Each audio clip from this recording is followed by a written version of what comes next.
No vídeo de hoje eu vou mostrar para vocês o porquê que eu acredito que essa pode ser a sua última chance de comprar Bitcoin abaixo dos 60 mil dólares. A gente vai analisar dados históricos, dados macroeconômicos e também um pouco do que está rolando sobre a adoção institucional ao redor desse ativo. E eu vou mostrar para vocês o porquê que eu acredito que muito em breve a gente vai começar a entrar num ciclo muito explosivo de alta para o Bitcoin e vocês nunca mais verão ele abaixo dos 60 mil dólares. Então, se você gosta desse tipo de conteúdo, já deixa o like aí e vem comigo. Então, pessoal, vamos começar essa nossa análise aqui olhando para a história do Bitcoin, tá? Eu marquei aqui nessas linhas vermelhas cortando o gráfico todas as vezes que a gente teve um mês de outubro em anos de halving para o Bitcoin. No último halving que a gente teve lá em 2020, a partir do mês de outubro, vocês podem ver que foi bem próximo da última barrinha vermelha que a gente teve, antes da gente começar um ciclo muito expressivo e explosivo de alta lá em 2020, tá? Então outubro foi esse divisor de águas, o Bitcoin subiu mais 600% depois disso, fazendo 6 vezes o seu dinheiro, certo? A última vez que a gente teve um halving também, no final do ano desse halving, né, ali em outubro de 2016, a gente também começou um movimento aí de alta bem expressivo, que trouxe aí mais de 3.200% de alta, ou seja, 32 vezes seu dinheiro para quem estava investido nessa época. E lá em 2012 também, o primeiro halving que a gente teve do Bitcoin, a partir de outubro, também foi um pouco depois ali, pode-se dizer, no começo de 2013, final de 2012, a gente teve também esse movimento muito explosivo de alta do Bitcoin, onde ele fez quase 10.000% aí. Então, toda vez que a gente tem anos de halving, normalmente a grande pernada e o grande bull market que vem depois desses anos acontece no fim do ano, tá? Então, a partir de outubro, às vezes dezembro, novembro, mas a questão é, no fim do ano, próximo desse momento que a gente está agora, é quando a gente costuma ter essas pernadas de alta historicamente para o Bitcoin. Então, pessoal, agora eu quero olhar esse outro gráfico aqui com vocês, que ele mostra os retornos mensais do Bitcoin ao longo dos anos. E o que vocês podem ver aqui é que outubro costuma ser um dos melhores meses para o Bitcoin ao longo da história, tá? Até agora a gente só teve 2 outubros que fecharam negativos. Fora isso, 80% de todos os outubros para o Bitcoin foram meses muito positivos. Principalmente se você olhar em anos de halving, tá? Então 2020, como eu falei para vocês, a gente teve um outubro, novembro e dezembro positivo, se estendendo até, né, janeiro, fevereiro e março de 2021, então a partir de outubro a gente teve aí 6 meses de alta para o Bitcoin, e em 2016, né, que foi o outro halving antes de 2020, a gente teve a partir de setembro já um movimento interessante de alta, que durou setembro, outubro, novembro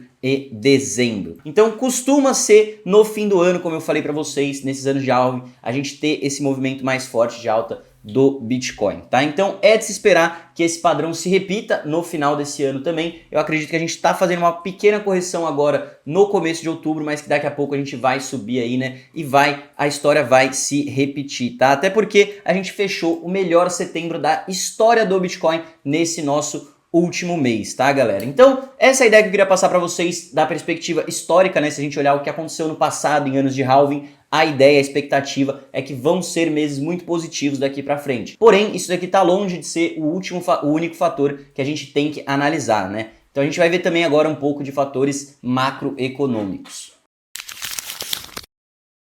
Então, galera, o principal dado macroeconômico que eu estou de olho é esse daqui, tá? Esse gráfico que é o gráfico do M2 Global Supply. Você deve estar se perguntando, cara, mas o que é esse gráfico aqui? Ele mede o quanto que a gente tem de liquidez livre aí nos mercados emitido pelos principais bancos centrais do mundo, tá? Então, Federal Reserve, Banco Central da Europa, da Grã-Bretanha, da China, do Japão e alguns outros dos grandes bancos centrais do mundo, tá? Ele vai medir o quanto de liquidez a gente tem livre nestes mercados. E a gente está, como vocês podem reparar aqui, batendo novas máximas históricas de liquidez neste exato momento, tá? Então tem alguns meses que a gente estourou essa máxima histórica, onde a liquidez já está alcançando aí perto da casa dos 107 trilhões de dólares, tá? E você deve estar falando, pô, mas por que é interessante a gente acompanhar esse movimento da liquidez global? Então vamos ver aqui no passado as outras vezes que a gente teve um aumento desse gráfico, né? Uma expansão monetária, uma expansão da liquidez global, tá? A última vez que a gente teve esse movimento foi ali em 2020, tá? Quando aconteceu a pandemia, os governos aí, cara, imprimiram um monte de estímulos aí econômicos, imprimiram muito dinheiro, abaixaram taxa de juros, o que também faz com que o money supply aumente, e a gente teve aqui uma expansão gigantesca na moeda, né? Vocês podem ver que ele subiu da casa dos 80 trilhões até mais de 100 trilhões de dólares, ou seja, um quarto de todo o dinheiro que tinha em circulação foi emitido aí ao longo de 2020 e 2021, tá, pessoal? Isso daqui faz com que gerem ciclos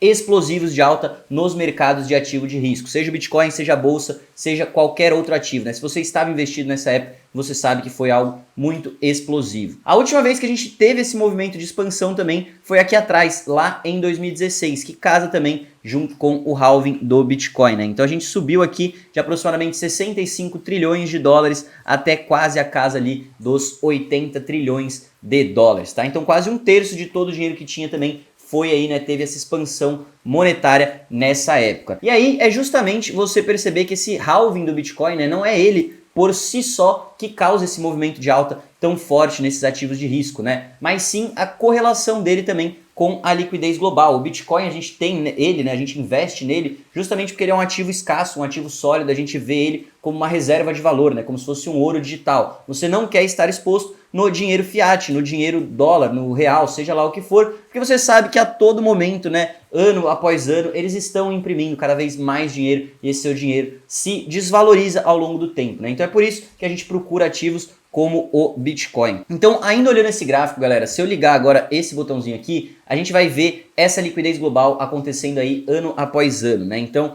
é o mesmo gráfico, só que ele está olhando a correlação ano após ano. A gente pode ver que os picos dessa impressão de dinheiro, né, vão bater perfeitamente com o gráfico do Bitcoin, que eu vou colocar aqui também agora na tela para vocês, tá? Então, esse gráfico preto é o preço do Bitcoin, né? E vocês podem ver que o topo dessa impressão, dessa emissão de nova moeda, bate perfeitamente com os topos dos ciclos do Bitcoin, igual quando eles estão enxugando essa liquidez, né, tentando retirar esse excesso de liquidez do mercado, bate perfeitamente com o fundo do Bitcoin. Então, se você olhar em 2016, a mesma coisa, tá lá no topo desse ciclo, bateu junto com a impressão de nova moeda. Quando eles enxugaram aqui embaixo, nessa parte vermelhinha, bateu também com o fundo do Bitcoin, tá? Então, ativos de risco estão extremamente correlacionados aí com essa questão da liquidez global. Então, aqui agora, se a gente analisar esse outro gráfico aqui, eu quero comparar com vocês o desempenho de outros mercados de risco que não o Bitcoin com a liquidez global, que é o que a gente estava acabando de analisar, tá? Então esse gráfico que vocês estão vendo aqui é o mesmo gráfico verde que a gente estava vendo aqui antes, tá, pessoal? Só que aqui ele está mostrando dados até mais para trás, até ali 2009 mais ou menos, né? E são ciclos que costumam acontecer a cada 4 anos, né? A gente teve em 2016, teve em 2020 e agora em 2024, como eu mostrei para vocês, a gente está batendo novas máximas históricas e esse ciclo de liquidez global está acontecendo, está se expandindo, né? Então vamos ver a correlação dele aqui com o SP500 primeiro, né, que é o índice das principais 500 maiores empresas americanas. Vocês podem ver que quando teve ali, né, aquela grande expansão monetária em 2020, a gente também teve uma expansão gigantesca no mercado de ações. Quando eles recolheram e enxugaram esse dinheiro, a gente também teve uma queda muito forte ali no preço. Vamos ver agora a expansão de 2016, né? Começou o movimento mais ou menos ali em 2015 até 2018. Se a gente vê aqui o mercado de ações, ele também subiu muito forte durante esse período. E quando eles enxugaram essa liquidez, a gente também veio aqui, né, e bateu fundos no mercado, na bolsa de ações. Se olhar até mais para trás, ele também tem essa correlação. Não só a bolsa, como também o ouro tem essa mesma correlação, né? Vocês podem ver aqui, ó, o preço do ouro caindo em todo esse período, enquanto também estávamos tendo uma retirada aí um pouco dessa liquidez global. De 2015 até 2018, onde essa liquidez foi aumentando, o preço do ouro também foi aumentando. Tivemos uma queda ali até 2019 e depois, na época da pandemia ali do Covid, que eles imprimiram muito dinheiro, o ouro também subiu bastante, tá? Então todos os ativos de risco tem uma correlação direta aí com a expansão monetária, né? Quanto mais dinheiro eles imprimem, mais dinheiro a gente tem circulando, menos esse dinheiro vale, mais ativos escassos tendem a se valorizar, né? Aqui eles também têm a comparação com o Bitcoin, mas a gente já viu nos outros gráficos que é o ativo que melhor se correlaciona com a questão da liquidez global. E aí eu quero só mostrar para vocês um último gráfico falando sobre a liquidez global, né? Esse post aqui foi feito pelo Thomas ali no dia 5 de agosto, tá? A gente estava aqui em 4% nessa expansão. Se vocês olharem esse post que ele fez recentemente agora, no dia 7 de outubro, vocês podem ver que a gente subiu bastante, né, essa questão da liquidez global e já está em mais de 6% da expansão, da impressão de nova moeda, né? Os países estão começando a fazer o quê? A imprimir dinheiro. E é nesse momento que os nossos ativos de risco tendem a se destacar, certo? Então, se vocês observarem o desempenho do ouro e da bolsa norte-americana, eles já estão há algum tempo fazendo novas máximas históricas, tá? Olha o ouro aqui, pessoal. O ouro, desde agosto de 2023, já vem fazendo novas máximas históricas, ele já disparou, ele já está acompanhando esse gráfico da liquidez global. A bolsa norte-americana também já faz tempo ali, né, a partir de dezembro de 2023, está formando novas máximas históricas. Só o Bitcoin, que ele bateu bem cedo a sua máxima histórica ali em março de 2024, né, mas desde então a gente está numa acumulação chata aí, numa lateralidade, mas eu acredito que muito em breve a gente vai alcançar aí, né, esses outros mercados e vai também ter novas máximas históricas para o Bitcoin. Então agora que vocês já entenderam a correlação que esses mercados de risco têm com o ciclo de liquidez global, nos resta entender, né, o porquê que esse ciclo acontece, o que faz com que aumente essa liquidez e será que ela vai continuar expandindo aí, né, ao longo do final de 2024 e 2025? E para isso a gente vai analisar aqui as taxas de juros, tá? Esse aqui é um dos fatores que influencia o aumento dessa liquidez global, junto com estímulos que a gente vai falar também, mas a taxa de juros é um dos principais fatores que a gente tem que estar de olho e tem que estar observando. Taxa de juros, para quem não sabe, é o quanto que os bancos cobram para emprestar o dinheiro. Quando as taxas de juros estão muito altas, muito elevadas, esses bancos costumam emprestar pouca moeda, tá? A atividade econômica reduz, as pessoas tendem a empreender, investir menos, e quando essas taxas de juros estão mais baixas, o banco tende a emprestar mais dinheiro, as pessoas tendem a empreender e investir mais, certo? Além do que, quando os bancos emprestam dinheiro para outras pessoas, para outros bancos, você tem a criação de nova moeda, tá? Toda vez que um banco empresta dinheiro, você tem a criação de nova moeda. E a taxa de juros nos Estados Unidos, se a gente olhar desde 2020, que ela só vinha subindo, tá? Então são 4 anos de uma subida aí astronômica na taxa de juros dos Estados Unidos, a gente estava em 5,5% e agora em setembro a gente teve, né, o primeiro grande corte na taxa de juros, um corte de 0,5%,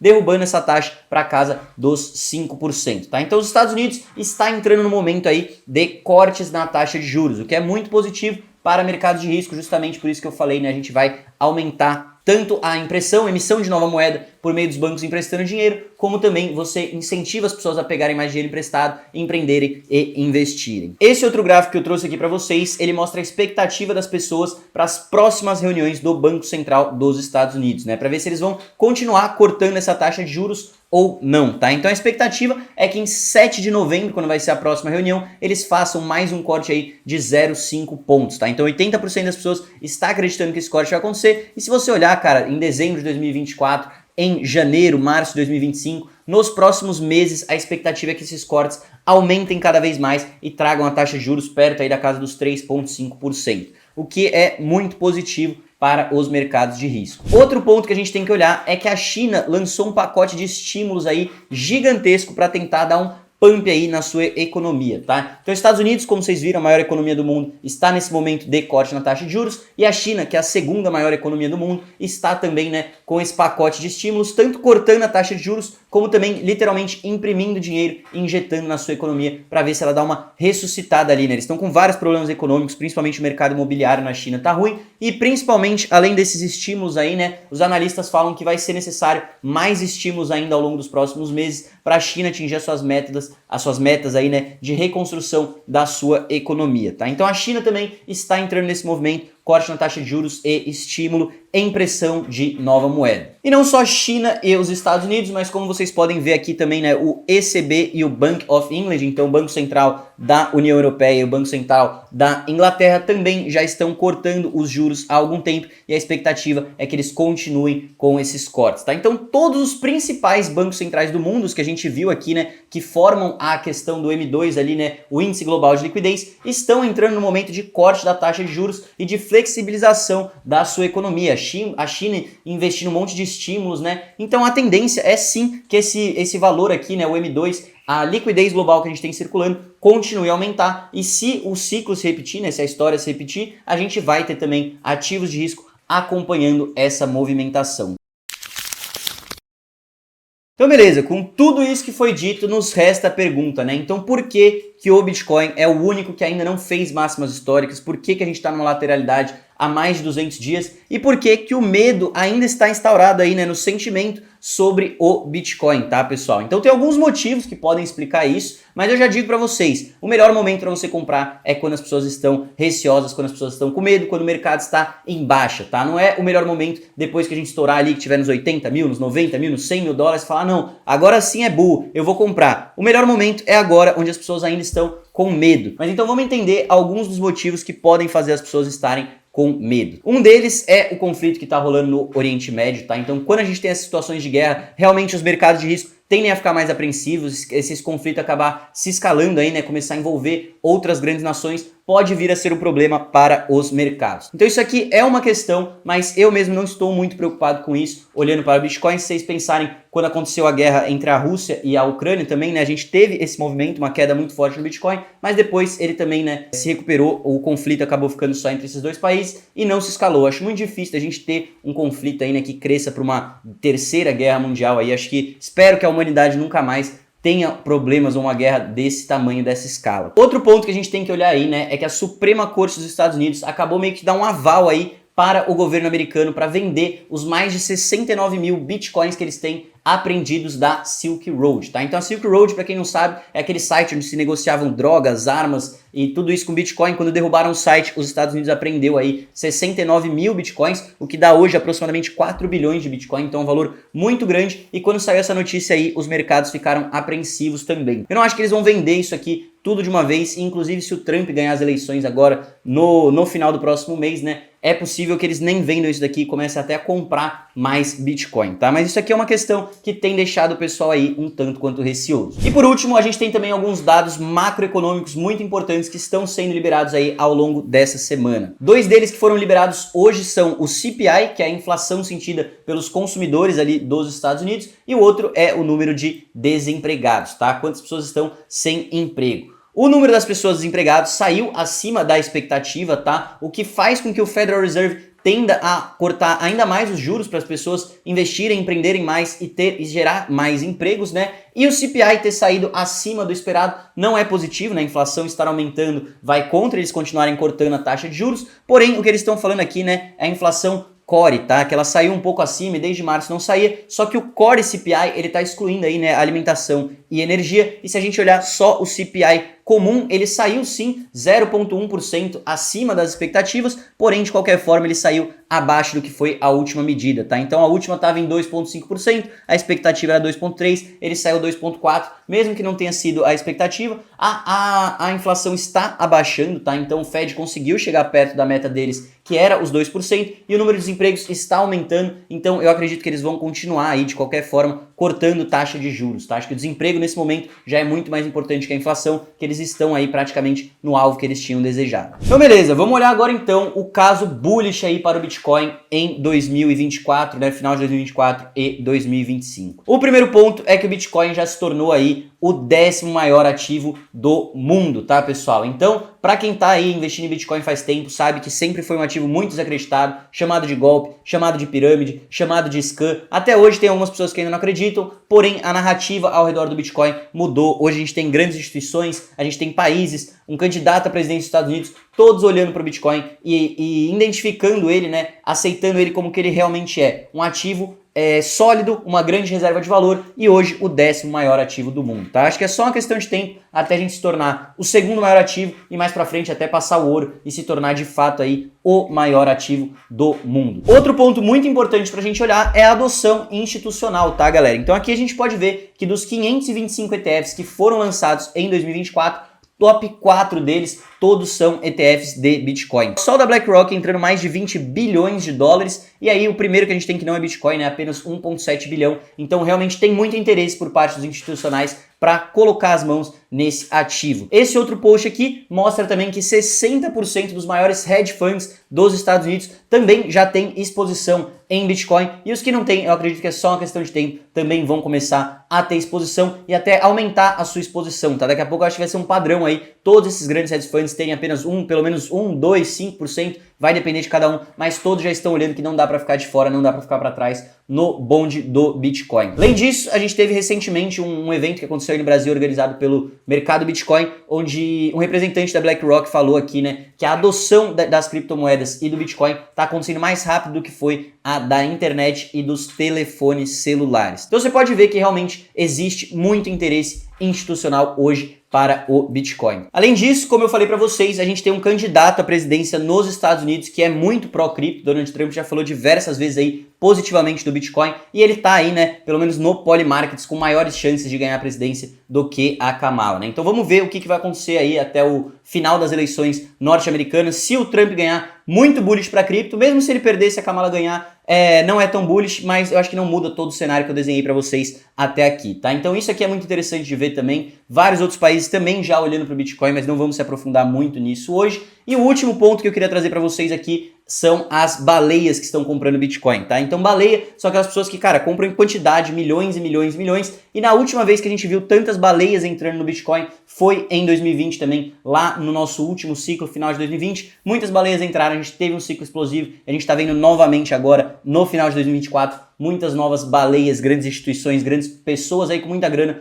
comprando Bitcoin. Então, com tudo isso que eu falei, só resta aqui passar essa frase aí de platô para vocês, que o dólar dos Estados Unidos está fudido, então só compre buy fucking Bitcoin, né? Então compre o Bitcoin, porque como a gente viu, o dinheiro aí, né, está fadado ao fracasso, ele cada vez se desvaloriza mais e mais, os governos têm que imprimir mais dinheiro ao longo desses ciclos. Quando isso acontece, a sua moeda se desvaloriza e o Bitcoin é a nossa saída para isso daí, né? Um dos ativos mais sólidos aí que a gente tem hoje no mundo. Então é isso aí, pessoal. Espero que vocês tenham gostado desse vídeo. Se vocês gostaram, já deixa o like aí. Se você é novo por aqui, se inscreve no canal e ativa o sininho. E se você quer receber a nossa newsletter toda semana aí, gratuitamente no seu e-mail, é só você clicar aqui no link da descrição, acessar a última edição e se cadastrar para você também receber a nossa newsletter, tá bom? Então é isso, grande abraço, fico por aqui, até a próxima e valeu!